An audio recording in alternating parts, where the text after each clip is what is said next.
सुनिएगा कि अपनों से आज कोई रूठ कर आया है, अपनों से आज कोई रूठ कर आया है।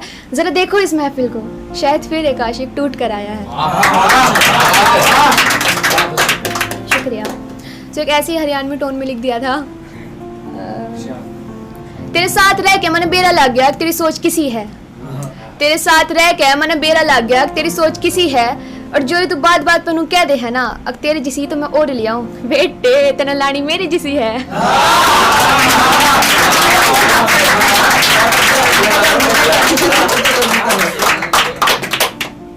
दिल को थोड़ा आराम आने लगा है, अब जिक्र तेरा सरेआम आने लगा है। दिल को थोड़ा आराम आने लगा है, अब जिक्र तेरा सरेआम आने लगा है। घर वाले शक करने लगे हैं अब की माजरा क्या है, अब नींद में भी तेरा नाम आने लगा है। शुक्रिया। तो एक सुनिएगा कि अच्छा, इल्जाम लगाया आपने बेवफाई का, चलिए ये मुद्दा भी सुलझाया जाएगा। अपने शहर को दो गवाह बना दिया आपने, वफा के किस्से हमारा मोहल्ला सुनाएगा।